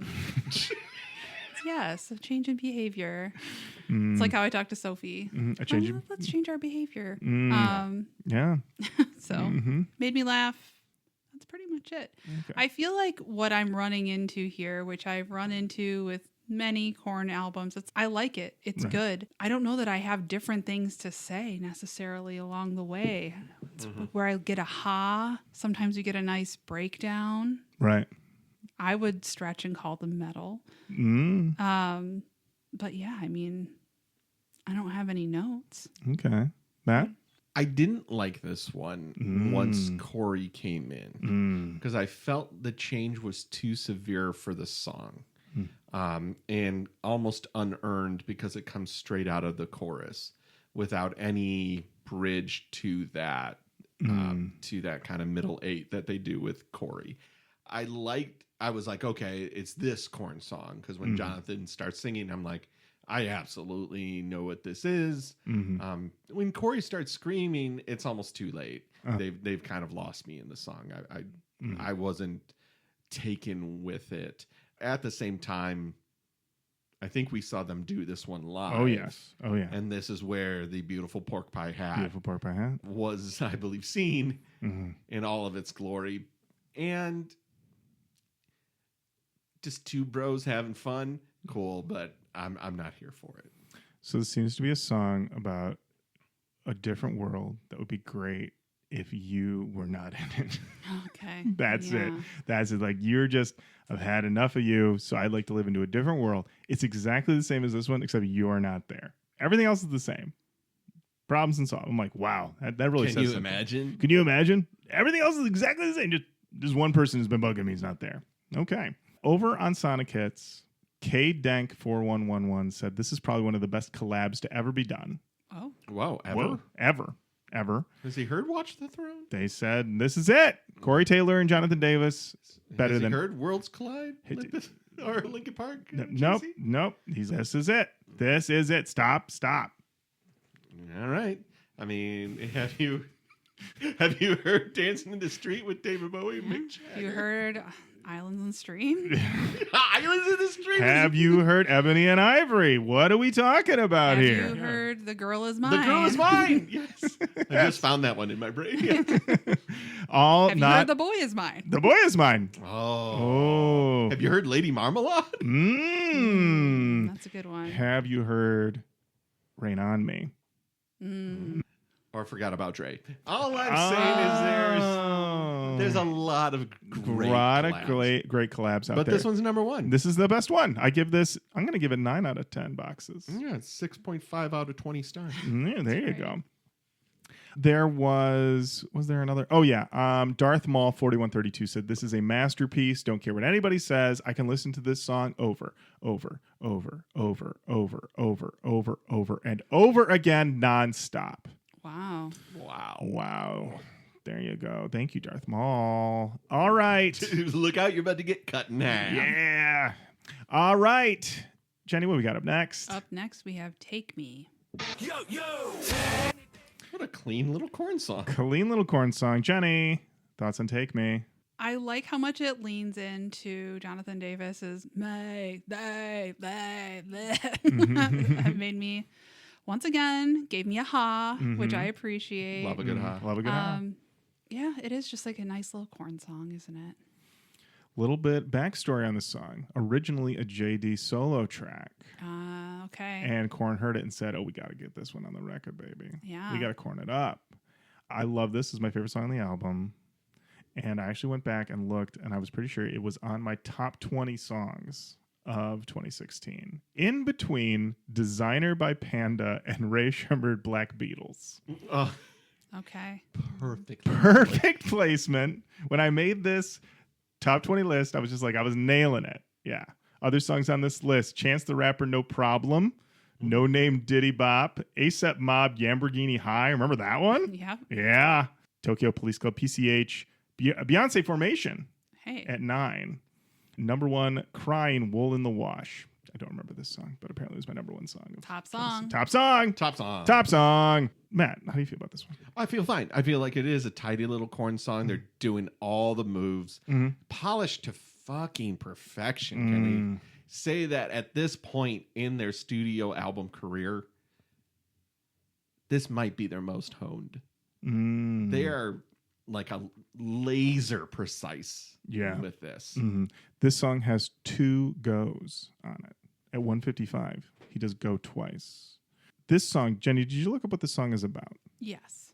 Okay, what is it about? It's about addiction. Okay. Overcoming addiction. Okay. Or being... It's about addiction. But from the point of view of who? Of the substance. Okay. Which according to Wikipedia, it was inspired by Brad Paisley's song Alcohol. Which is written from the perspective of alcohol. Just in general, alcohol. Right. Yeah. The substance. Wow. Yes. Yeah. So this is a drug that is very bummed out that you only use it to get high and don't use it for conversation. I don't know. I'm not totally This anthropomorphized clear. drug. I'll read the lyric. You came after me. I'm not worth anything if I'm not inside you. Only you can truly see all the hell you put me through. When the fish is feeding, can't really be free, because every time I run away, you hunt me down. I can't ever be me, because every time I turn around, it's you. Yeah. Give the drugs a break. Give the drugs a break. Sick of you. Sick. You again? You again. This is me. I'm a Vicodin. God, leave me alone. Now, I feel like we'll all appreciate this comment. It's from SonicHits.com. Mercurian1000 said, Korn has consistently delivered. Even the shit albums are superb. Yeah, I mean, Wow. for the most part. There you go. I mean, that's what I want to say about this podcast is that we consistently deliver. Even the shit episodes are good. Yeah, absolutely. Even the shit ones? Even especially the Especially shit the shit ones. Yes. Those are ones. might be It's not a feature. not as a yeah, absolutely. It is a bug. It is a bug. That's also a feature.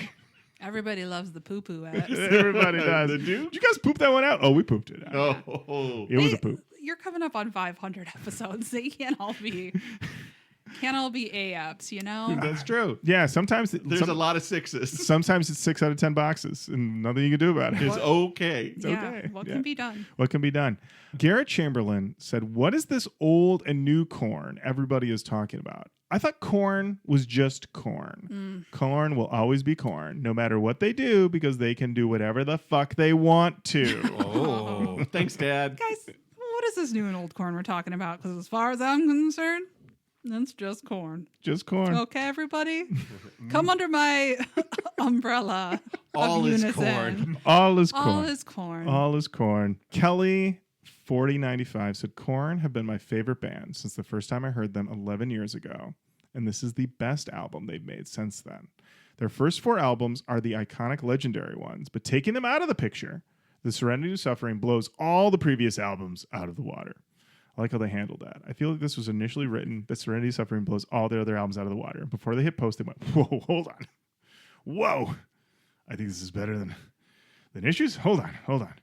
Okay, take the first 4 out. Okay, now we're safe. Publish." Good move. Good move. It's funny to be like, except for the best ones, this is the best one. Which is, fast forward to the end of this episode, what I'm going to say. But it is funny to be like, not counting these like great ones. The essential Korn albums. Not counting how we got here. Yeah. If we discount that, And we just arrived right now. let's Right, say they yeah. started with the ones that weren't as good. Then this one's the best. Let's just say they started with Paradigm Shift. Yeah, let's say this is album 2. Then this one would be the best of the The two. best one. Jenny, the music video. Oh my God. What happened in this music video? Gurney. How Gurney. could I forget? Yes. This, I didn't realize this. I read the Wikipedia after I watched the video, but it's meant to be JD with going through withdrawals or somebody going through withdrawals. And then everybody's in some sort of like a dank hospital. This is a broken gurney moment. And they're really going through it. And then there's a doctor with no eyes. No eyes. Classic doc. Which, like, I don't know. But I like the end of this video where they were like, "How do we end it?" And they said, "Why don't you guys just all stand around a tree?" Oh, that's right. Emote! No. They just got to stand around a tree. Okay? It's- That's all we're asking. Watching these videos all in a row, I feel like I should have paced myself because you're just like describing stuff that would stand out to any normal person. But by the time this was the last video I watched, You're and not. I was just like, oh, yeah, for sure. They're all standing around a tree now. Great. Makes sense. Nothing makes more sense. Of course they are. Where'd the tree come from? No fucking idea. Doesn't matter. They're around it. That's good. You see a tree, you get around it. I'm realizing that in talking about this, we were so excited talking about Corey Taylor, we did not talk about the video for A Different World. What was that video? That is the stop motion video. Oh my God. We dropped the ball. Wow. I know. I forgot. How could I possibly remember what I thought the first time that I watched this when I watched that 5 hours ago? And I'm Right. like, what? No, I mean, I feel like from your response that was your favorite video. It was definitely, I've been watching a lot of Nightmare Before Christmas lately, so it just fell right in. Now, that video was a stop motion video. It was like with a little turtle crab baby something or other. And then just a lot of teeth of disembodied entities that did not have health insurance. So I would say it's a comment on our health insurance industry in the US. But gingivitis, up the waz, who amongst us. But yeah, it was gross. It was very gross. It was a gross video. Yeah, all the teeth stuff was very gross. It was just teeth, mouths, sumptuous. for sure. Sumptuous. But Classy. yeah, and this turtle baby So basically, it's this guy takes a nap and he has a dream that he's a turtle baby. That's the way I interpreted it. Sure. And this turtle baby is being menaced by teeth, things with teeth. A little Cenobite vibe, a little bit. I could see that. Yeah. And at one point, the turtle baby does like a drop kick. It's just, get out of my face, and just drop kick. And I was not prepared for. I thought it was just going to roll through. Maybe something bad would happen to it. I was not expecting to be like, well, fuck you, I'm going to drop kick your ass. It I was like, a change in behavior. Yeah. It I was like, I'm going to take charge of my life. yeah. So, Cool. yeah. Fun little video. Was not expecting a stop motion video from Korn. Really? No, It felt right as rain to me. At this point, I guess I was not I feel like at this point in Korn, I feel like if they were going to do this type of stop motion Korn video, this would have happened in the 90s when Tool was doing this shit. You know, that's when that was the heyday of the stop motion video. I don't know. It just felt very of a piece to me. Mm. But I've also been watching like nonstop Nightmare Before Christmas. So you were like, this just makes sense. I know. That was another one where I was like, should I show Sophie? And then the teeth appeared, and I was like, no. Not showing so. Once again, keep this to yourself. You're making good parenting decisions this morning by watching Korn videos on your phone while your daughter disassociates to Baby Shark in Space. There it is. Whatever it takes to get through the day, right? I don't know. I was like, this is not objectively my finest mothering moment, but we made it through okay. All right. Up next, what do we have? This uplifting little ditty, Everything Falls Apart. Close your eyes, fall asleep, broken. Jenny, how'd you feel about Everything Falls Apart? By the time we get here, this is when I really started being like, Jonathan, you got to make some different choices. I listened to this 3 times, of course, but last night I did my final listen on a walk, a beautiful autumn walk, leaves crunching under my feet. No notes on that. But I got to this song and I was like, God damn, dude. This again? Come on. It feels like you got to call your friend out a little bit when you get here. You're just like, you got to make some different choices, bud. How can I support you to make some different choices? I like how the first line of the song is close your eyes, fall asleep. Yeah. Oh, okay. All right. He's All putting right, someone cool. in bed.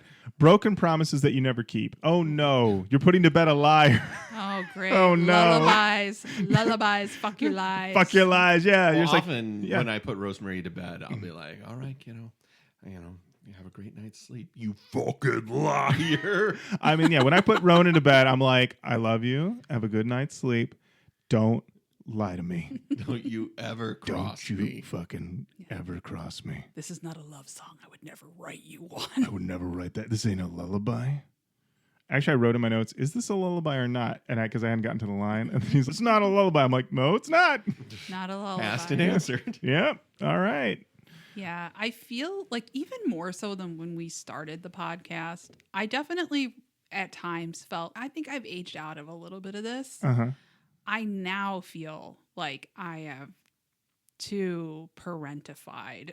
I'm too much of a parent to listen to this and not be like concerned. And hey, bud, we got to do something about this. I feel like I've fully hit middle age. Uh-huh. I'm a parent. You're a parent. Listening to this, I don't think that's the intended audience at all. Because I'm just like, Jonathan, you gotta. Hey, man, this is Hey. not working, obviously. Yeah, this is a pattern. This is a Right. pattern at this point. Yeah. You know? So You've got a cycle that you do, and it is bad for you. this is destructive. And now you have people that you're responsible for. Okay. So we really got to think about this. Which I don't think is where the song was trying to take us. You don't think? No? I don't know. No? I don't No? know. No? But still a solid song. No, yeah. Oh, yeah. I mean, it's Korn doing Korn shit. But Yeah. Yeah, Matt, actually, it is, I would say it's standard Korn. And then because it's Serenity of Suffering and everybody's locked in, we got to crank it a little bit. Sadly, no music video for that one. Jonathan Davis tucking his son in. You fucking lie to me. Don't you fucking lie to Don't me. you fucking lie to me. That's how we start every day in my house. Yeah. Good morning, Rosemary. Don't you fucking lie to me. Yeah, it's good. For a reason. I like that Rosemary's saying it to you. Yeah. in that Good morning, scenario. Rosemary. Dad, don't you fucking lie to me. It's not a good morning. Yeah, I know things are bad, Dad. Oh my God. I mean, how many times do you want to with your kids being like, yeah, this is it. Just eat the fucking sandwich. School sucks. I'm sorry. Get ready. It gets worse. And also, it's meaningless, but also it's important. So life contains multitudes. And I can't look, they will take you away from me if I don't send you there. So you've got to do this. Sorry, I just No, okay. It's very real. Sophie told me she wanted to be a grown up the other day after a color run where I was like covered in like dust. She thought I was a grown up because they would only let the grown ups squirt the color. And so she had a meltdown that she wasn't allowed to do that. I was like, I want to be a grown up. And I was like, well, being a grown up is cool in some ways, but there are a lot of responsibilities. A lot of responsibilities. Yeah. Making sure that you're alive all the time is one of them. Mm-hmm. That's right. Making sure that you're not a person that ends up in a Korn song is another one of them. That's true. That's true. You guys are reminding me of a time when I was in my 20s. I was working at the radio station, and someone had brought their children to work, and they didn't have anywhere to put them. And they were like, "Can she just sit in your office and just hang out for half an hour?" I was like, "Yeah, fine. That doesn't matter. Whatever. I'm gonna be working." So this girl's sitting there in silence, and she's like, "What are you doing?" I was like, "I'm working." She's like, "I wish I was like grown up and adult now." And she's like 8 or 9, and I was like, "No, you don't." And she's like, "Why?" And I said, "I got so many bills, and it's driving me crazy." And she goes, "I didn't think about bills." I was like, "Yeah, you need to think about bills." You know what? Incredible clarity for a child. Yeah, she did. She hadn't thought about bills. Yeah, I made her think about it. I was like, enjoy your youth. Right now, you pay for things, or someone else is paying for it. You don't have to think about it. It's true. But bills, no fun. All right, Jenny, what's next? Up next is Die Yet Another Night. I mean, let's talk about it, guys. Not to be rude, Yeah. but this is a skip. literally gonna say, and this is why it's impossible. No skip albums. We were doing great. Yeah, we were on a path. We were on a fucking tear, and nobody cares. It's just a bad. Let's ask the question: why? Okay, listen. Why? Why? Good question. Why? But also, Jonathan Davis has been doing this. He's had Monkey and Head doing his backing vocals. He's done this type of thing a million times. We're 12 albums deep here. Why here was he like, I needed to do it like I'm Dracula? Why? I need to do it like I'm a British man. What? Such a strange decision. Such a strange decision. Because you could say, oh, playing this for like a fan, okay, what have you, playing it for a normie, they'd be like, oh, this is kind of ridiculous. But this one, you kind of can't beat the accusations a little bit. You know what I mean? Yeah. I did go in here and notice that there was somebody who worked on this record. I didn't know he worked on this record. But additional vocal arrangement, which I feel like would be this person's responsibility, Justin Warfield of She Wants Revenge. I'm familiar with their album cover, but not their work. I'm also familiar with the album cover and the one song that 89X played to death. But I don't know if this was his call. Let's blame him. Let's blame him. Justin, why'd you do this to JD? Justin. Why? What the fuck, Justin? Dude, why did you do it? Get it together. Yeah. The song is not one of Korn's best. Not one of Korn's best. No. Now, Crow Montez 5215 said one of their best songs of all time. Well, Okay. To every point there is a counterpoint. They backed it up by they said it's a well-rounded song, Okay. and that Serenity of Suffering is gold. It's a well-rounded song. Listen, if you want to have a song that be good, okay, it's got to have a lot of elements to be well-rounded, and one of them is that you have Dracula voice underneath your verses going. You're a bad man. This is an album of tried and true and experimentation. Where we're going to do something a little bit out of our norm, but then we're going to back it up with solid Korn. But sometimes the wackadoo nonsense is just that. It doesn't serve anything other than just being very different and not necessarily an experiment in the right direction. Kudos to them, I guess, for trying something new. Right. But also they were like, but we still do a Korn. If they would have went full wackadoo, I would have almost been like, you know what? Fucking good on him. If it would just went It'd been a full wackadoo song. Just a full, and then it's just him scatting, and then it comes in, I would have been like, you know what? Okay, I hated it at first, but now it won me over with its charms. Right. It's almost like going into a Korn chorus. They they just try to be like, forget about what just happened there. Remember this? We do this. I don't know why, but it reminded me of One Night in Bangkok. Sometimes, synchronicity. I don't know why. That's immediately where my head went. But Nothing can do, but it is time now. that's where it took me. Entirely possible. Also, he's recording these vocals in front of his son. He does a Dracula's voice. His sons love it. Giggling. Love Son it. says, "Daddy, Daddy. why are you doing Why? Dracula voice?" I say, good job, son. You've recognized the voice of Vlad. That's exactly The right. Impaler. I think we have more to say about this song, but we're going to leave it be. Okay. And we're going to talk about the next song. All Jenny, right. what do we got? We have When You're Not There. It's the premium way you hold your head. Jack and Twisted. Guys, Oh, no. guys, It's this just- has got to be about a vampire. Come It's on. all text. Oh, old Anne Rice is next to JD in his brain being like, Dracula's a pretty cool. Exactly. The flesh is cold and needs young nails. The look you give it never fails. Love the way you hurt me. I love that you don't care. This is classic Dracula vampire stuff. Especially if you're in thrall to a vampire. They haven't turned you yet. What's that called? When you're Oh, dude, glimmering? I don't have any I know it varies by mythos, but I mean, you know, Blade, they're called one thing. They're called something different in the Well, let's in see the what old interview with the Google vampire. has to say. Matt, what you Google? Yeah, it's when you're working for a vampire, and they're like, varies by mythos. it varies. I knew you were gonna hop on that. The moment I said it, I'm like, well, gonna have to live with that one for the rest of my fucking life. Yeah, All right. You are. What can I mean, who would I be if I let it go? Yeah. I was working for a vampire in a cauldron. A familiar? Is it a familiar? In What We Do in the Shadows, it's a familiar. Okay. All right. Yes, when a human works for a vampire without having turned into one, they are often referred to as a thrall or an unturned thrall. But you are correct. There, it does change. It does vary by mythos. It varies by mythos. It depends. Listen, you could be into it from Blade. You could be in What We Do in the Shadows. Interview with the Vampires got a situation like that. I'm sure there's something going on like that in the Underworld films. Probably. But the Underworld films are ultimately just concerned with the ongoing, unending battle between the vampires and the Lycans. Right. Those guys cannot get it together. They cannot figure it out. Jenny, where do you stand on that battle? Oh, boy. It's currently ongoing, so This feels like a really controversial. No, listen, we're open to both sides, but where do you stand? Who do you side I with? gotta go Lycan. Okay, you're going Lycan. Okay. Yeah, I have no. It's just vibes. Yeah. Mm-hmm. Oh, Matt, you've got breaking Okay, news. so I got breaking news. So I was able to get a compilation of different mythos names for this.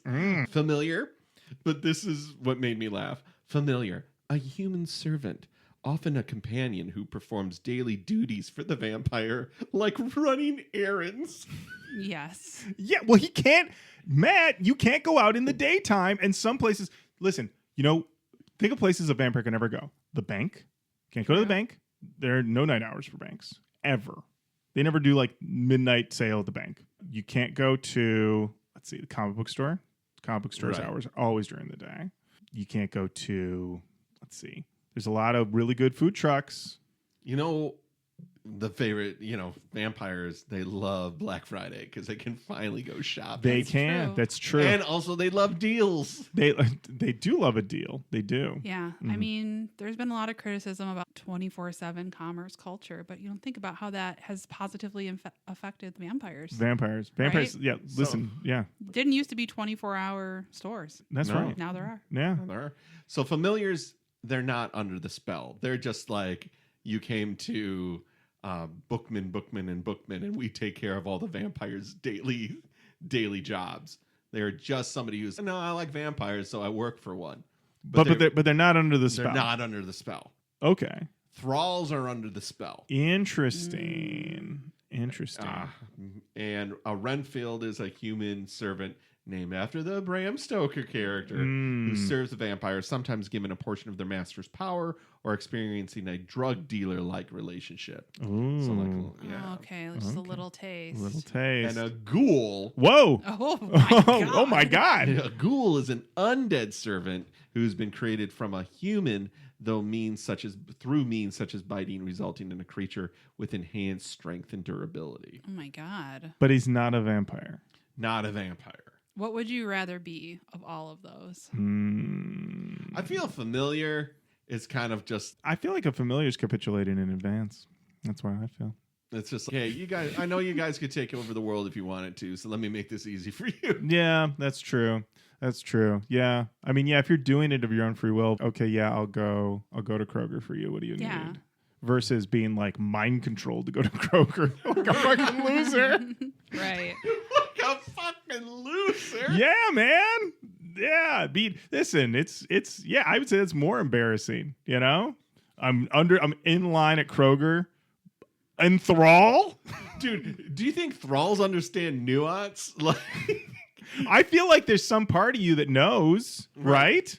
You know you're trapped. It's got to be terrible. I don't think any of us have weighed in, though. Where do you stand, Jenny? I don't know. I think I'd realistically be a familiar, but I like the idea of being a thrall. It does take a lot of responsibility off the table. Yeah.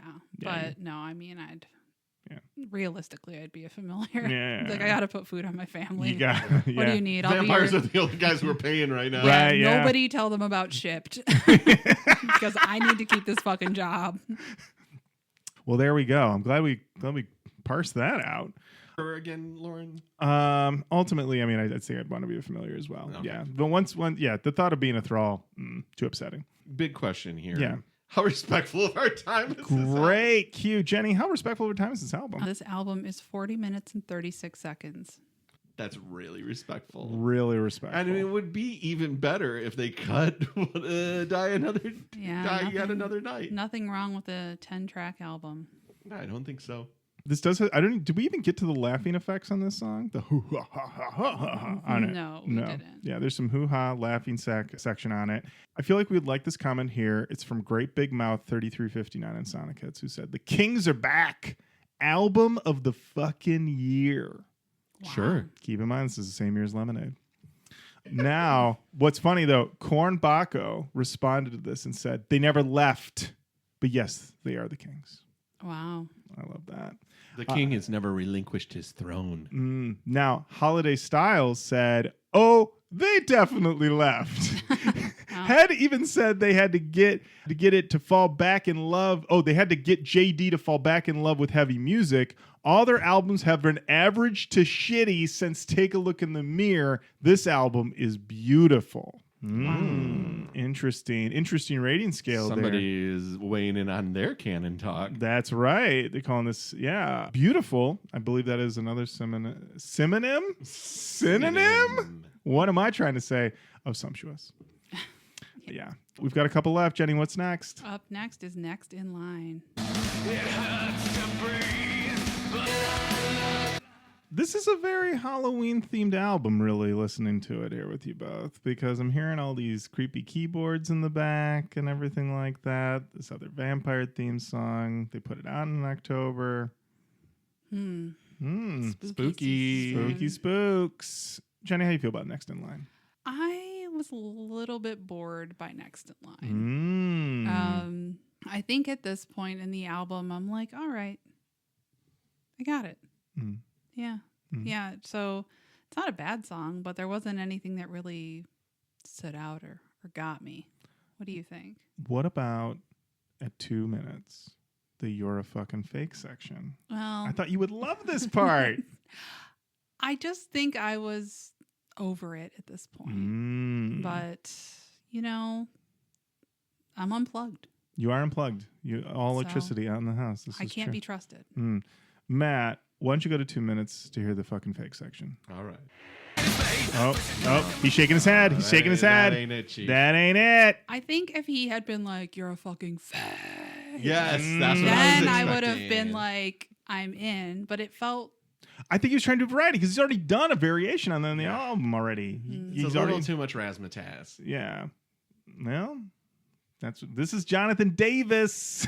That's true. Not Jonathan Davis. That's Jonathan true. Davis. He's going to try to razzmatazz you a little bit. I really was taken by all the scratching on this song and this album. I was like, this is like the most scratching it's been ever been on any Korn album. So very much. I thought this one was a heater. I like this one a lot. Can I tell you something? Sure. I didn't notice a single scratch on this album. I'm sitting here. What scratching? There's scratching all over this song. I believe you. Like, I fully am like, I just didn't hear it. But That's fair. I did not. DJ asleep.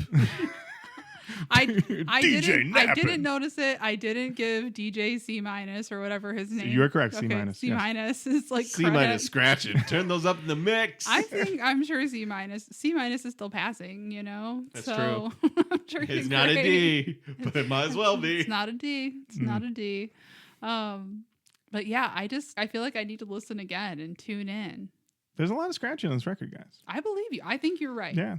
There's also a lot of interesting little keyboard stuff. Zach Baird, who's JD's keyboard guy, came in, put little beep beep boops around. I noticed the bleeps and bloops here Yeah. and there, but the scratching, Mm. maybe I just wasn't listening for it. Maybe not. You know, also you said you were on a walk. Them crunching leaves. Oh, maybe the Could- leaves weren't even crunching. They were crunch, crunch. This comment's by Killed by Bird, who said, "It's fascinating how they managed to include a freaking load of insanely catchy and likable songs in one album. No one even does that now. Mostly it's here. We have one decent song to hook you in, and then other shit is just something we scraped off the floor." Wow. Right? Wow. Yeah. Greg Matiko said, "Ladies and gentlemen, Korn is fucking back." Fair. There you go. It's the last song on the album. That's right. And it's called Please Come For Me. So this is a song about Jonathan Davis got lost in the supermarket. He's asking his mom to come find him. Oh, that's sad. I know. Everybody in the comments online thinks this song sounds like Thoughtless. And I do agree with them that it does sound a lot like Thoughtless. Not a bad song to rip off of Untouchables, but yeah. Jenny, what'd you think of this one? It felt the same as Next in Line, where I was just like, all right, I think we're done. I think we're done here. Mm-hmm. But maybe that's just that I was done here. You know? Maybe. I don't know. Matt? I mean, if you're working out, right? You're in your cool down phase here of your workout. You know, you've gotten what you needed to do. I would agree with you that at this point, it's like an embarrassment of riches, like point made. Right. Diminishing returns are starting to happen. Right. There's nothing out of context. If this would have been the first song, I would have been higher on it. You know what I mean? Like, right. I've just now I've heard 11 Korn songs in a row, and Korn sounds like Korn. Sure does. After a while. And it's just, all right, go push myself away from the table. You have fun here, guys. Have a great night. Yeah, I mean, the riff up top is very good. Very Yeah, good. Very good. And I like that it was a little bit different, but we are Korn. We are Korn. Now, Sandor Clegane, 3753. Oh, finally. Said, Finally, Sandor Clegane. said, "Fuck, that part at 2 minutes makes me want to fucking headbutt a grizzly bear or something." So let's check it out. Wow. Very astute observation from the Hound. The Hound who couldn't get Sandor Clegane on its own. Had to throw some numbers on the end. Somebody got in there before him. Wow. Yeah, honestly, this is in the way that I wouldn't necessarily call this like a classic, like Korn classic hits situation, but like when he puts like the falling away from me vocal sound underneath it, you know, it's like a familiar blanket or something. Like, yes, of course, I love this. So there you have it. That's Serenity of Suffering by Korn. We are aware that there are bonus tracks that are online. I was not aware of them until I literally went to do my notes. So I'd never heard any of these songs. I gave them a quick skim. And they don't really add anything to this except if you want to hear Jonathan Davis say "baby, baby, baby, baby, baby." No, I only want to hear Amy Grant say that. That's Correct. That's strictly for Amy and For the Grant heads. For the Grant heads. And listen, some of our friends know how I feel about anybody covering Amy Grant. It makes me furious. So don't do it. This is now the part of the show where we talk about Canon talk. Talk about the canon. There we go. Jenny, we'll start with you. So I really liked this album, and I agree that if you don't count the first 4, Yeah! this is the best one in a long time. I don't know that I would put it in the canon. I might put, my favorite song on this record was either Insane or Rotting in Vain. So I could see a case for one of those being in the canon as like an example of later Korn. But overall, while I did really enjoy this record and think it was good, I don't think there's anything that stood out enough that made me want to put it fully in the canon. Okay. Matt? I'd agree with Jenny that I would not put the whole thing in the canon, but I think there's 3 standout tracks to me. Okay. And that's kind of like the limit, I would say, before you put in Mm-hmm. a whole record. Insane, for sure. That to me seems like a lock. Rotting in Vain and Take Me. I think Take Me is one of the great later Korn songs. So those are my 3 takes on it. But yes, great listen, great return to form record. They return to form very honed. It's not sloppy. It's not slapdash. The subject matter is classic Korn. The hooks are classic Korn. It's 1,000,000% the Korn record you've been waiting for them to make, especially from the slog that we've had to go through of not bad Korn records, but ones that just miss the mark or just kind of feel like not there, Right. not for me. So that's my take. I would say Insane, Rotting in Vain, Take Me. I agree this is easily one of the best Korn albums of the recent era. Maybe their best since Untouchables, I would say. I'd go top 5. I'd put Untouchables. That's just the 4 or the 5. What for the canon? Insane, Rotting in Vain, Take Me, without a doubt. I also really like Next in Line, but I don't know what else does, so that's fine. Yeah, I think yeah, this, I mean, I loved this album at the time, revisiting now. I mean, every listen, a cool breeze. Very easy. I can tell you that this in a car, windows up, windows down, great experience. Oh, I heard you listening to it the other day. I was standing on the street corner. Yeah, and I yeah. heard, That was me, and that was, do you know what song that was? yeah, that was Take Me. That's right. Absolutely. Yeah. So yeah, I think we're great. Yeah. Insane, Rotting in Vain, Take Me Yeah. for the canon. There you go, Love Korn. You're in, baby. You're in. And that brings us to the end of another episode of Roach Koach. Jenny, thank you so much for joining us for this. This has been super fun. Yeah. And I feel I'm now supposed to do something. No. No. No. Well, we got you from We here got on you out. This from is truly a thank you for being Okay. here. Yeah, this I is- was like, oh, shit. What do I do? No. No. When people say thank you, you can just say you're welcome. Fuck. I'm so unplugged. What do I do? This is bad. Grab an acoustic guitar and a lady vocalist. Quick. What's McLaughlin doing? I need her. Thank you for having me. This has been a lot of fun. And, I'm really glad that I've now heard the new Limp Bizkit song. So I'll be listening to it more. Yeah. I'm glad I was here to be with you when you got to hear it for the first time. All right. Yeah. So everybody keep saying hello to us online. Facebook, Twitter, Instagram, YouTube, TikTok, Blue Sky. We're on all of those. Send us an email, roachcoachpodcast@gmail.com. Head on over to the Patreon. Patreon.com/roachcoachpodcast. We are hip deep in the crack. Yeah. Jenny, are you familiar with the crack? I am familiar with the crack. The crack, the butt rock bracket. We're in the round of 16. Round of 16. Matt and I are listening to these butt rock classics, and we are without a doubt in them cheeks. Jeez. We are learning about ourselves. We're learning about male emotions that are and are not being expressed, or how they're being expressed. Mostly being expressed through rage and disappointment. Rage and disappointment. Yarling. Yarl at the moon. That's right. Jenny, are you familiar with our rating scale that we've made? No. I'm not. Matt, would you like to? So we have 4 things that we rate every song on. The first one is called the whiff of the riff. Okay. So we take a look at that. We just want to make sure that the guitar is the first and foremost thing that we look at. Next up is our cheek technique. How does the singer sing? Is it a yarl? Is it a presentation of they won't let me see my kids? Or is it more like they won't let me see my kids? Yeah. Okay. So we got to know that. Mhm. Next up, the posterior poetry. Let's take a look at these lyrics. See where they end up. And number 4, my favorite, Yeah. we gotta look at the crack factor. Okay, sure. These are things that go kind of beyond the song, and we look at the music videos for sure, but sometimes there's a song like Blurry by Puddle of Mud, whereas it is but someone like the hardcore tenets of Butt aren't like in your face, but it's undeniable. That's the crack factor. Okay. Now, are we listening to songs or albums? Songs. Just songs. Okay, That's that the makes me feel so much better. That's the only way we could survive this. I thought you were Yes. listening to albums, and I was like, I like new metal, and listening to new metal records eventually did break me.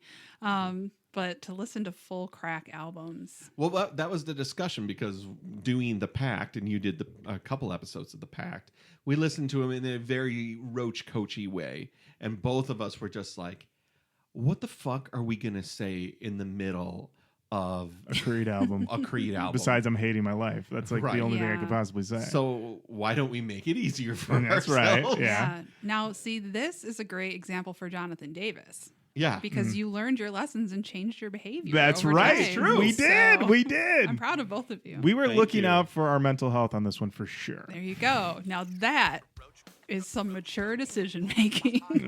There you go. There it is. All right. Well, thank you everybody for listening. And until next time, Matt, thank you. Lauren, thank you. Jenny, thank you. Thank you. This is the part I thought I was supposed to do. All right, you got it. Bye.